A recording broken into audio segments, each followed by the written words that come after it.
कोई चारपाई नहीं है, कोई वहाँ पर मैट्रेस, कोई चादर, कुछ नहीं, ज़मीन पे सोना पड़ता? जेल में चारपाई होती थी, लेकिन वो ये कि जेल में गर्मी बहुत होती थी, चक्कियाँ छोटी-छोटी सी थीं और उसमें एक चक्की में 6-6 लोग थे। और जो पुलिस स्टेशन में होना है उससे अल्लाह बचाए। एलिगेशन क्या-क्या हैं आप पे? हमने रियासत पे हमला किया, जंग, बगावत, डकैती, चोरी, मतलब कोई मेरे ख्याल से ऐसी है नहीं जो हम पे नहीं है, सब चीज़ें की हुई हैं। सनम, आपने कहा कि ज़मीन पे सोती रही हैं। कोई चारपाई नहीं है, कोई वहाँ पर मैट्रेस, कोई चादर, कुछ नहीं, ज़मीन पे सोना पड़ता? जी चादर, जो बेडशीट्स वगैरह जो नीचे बिछाने के लिए ज़मीन पे या ऊपर ओढ़ने के लिए जो चादर थी, वो तो मेरी फैमिली घर से देके के जाती थी जब हम पुलिस स्टेशंस में रहते थे। हुँ, हमारा तो रिमांड ही बहुत बार हुँ, हुआ है ना, कोई 20-25 बार तो फिजिकल रिमांड पे गए हैं हम लोग ठीक।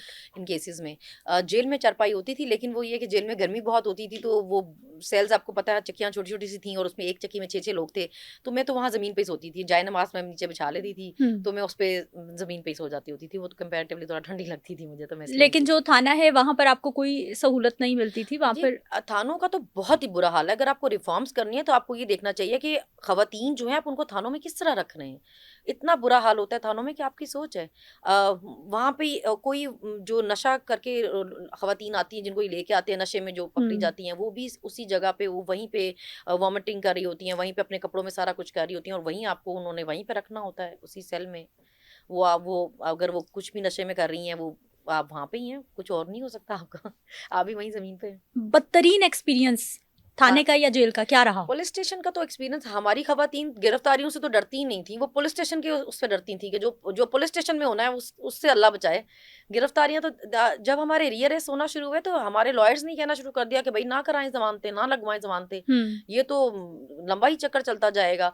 और मेरे अब्बू भी फिर उनको था कि ये तो बाद में पेशियाँ कैसे इतनी भुगतोगी, ये तो हुँ, केस पे हुँ, केस कर रहे हैं।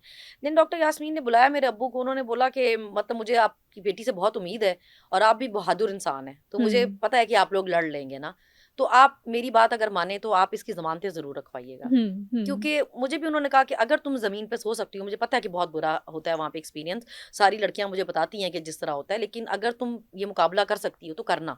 क्योंकि जितनी बार तुम्हें ये अरेस्ट करेंगे ना, ये एक्सपोज़ होंगे, ये बताएँगे कि हमें सिर्फ़ जेलों में रखने के लिए ये किस हद तक गए ना, और जितनी बार तुम्हें अरेस्ट करेंगे तुम्हारा पिछला केस वीक करते जाएँगे। तो ठीक। मैंने कहा जी ठीक है, मैंने अपने अब्बू को कहा आप रखवाएँ ज़मानतें, खैर है देखी जाएगी। तो बाद में मेरे लॉयर ने मुझे बोला, उन्होंने बोला कि बिल्कुल सही मशवरा दिया आपको जिसने भी दिया, ये आपको टारगेट करते गए, अभी जजेस कहना शुरू हो गए, आपके फैसलों में लिखना शुरू हो गया कि ये तो टारगेट किया जा रहा है, केस के बाद अरेस्ट के बाद अरेस्ट, तो ये तो लगता है कि शुरू से टारगेट किया जा रहा है। तो खुद ही एक्सपोज़ हुए। एलिगेशन क्या-क्या हैं आप पे? वो तो जी बेशुमार है, हमने रियासत पे हमला किया, जंग, बगावत, डकैती, चोरी, मतलब कोई मेरे ख्याल से ऐसी है नहीं जो हम पे नहीं है, सब चीज़ें की हुई हैं। कब तक खत्म हो जाएगा? लपेटा जाएगा? कोई डील्स हैं अभी? मुझे नहीं लगता जी कोई उनका कोई है कि हम ख़त्म करें, क्योंकि हमारे पहले केसेस जब हुए तो उसमें हमारे 2-2 3-3 बार रिमांड दिए, फिर 2 महीने बाद याद आ गया कि कुछ चीज़ें रह गई थी सेक्शंस जो हमने मज़ीद लगानी थी। हुँ, वो दोबारा से ऐड की और फिर हमारे रिमांड लिए। अभी 2 साल गुज़र गए, 2 सालों में चालान पेश नहीं कर पा रहे, कोई सबूत नहीं दे पा रहे। अभी फिर एप्लीकेशन दी है कि हमें मज़ीद सेक्शंस ऐड करनी है इसमें। तो जी नए सिरे से शुरू करते हैं। वो तो पुराना ख़त्म करने के चक्कर में ही नहीं है, वो तो नए ऐड कर रहे हैं।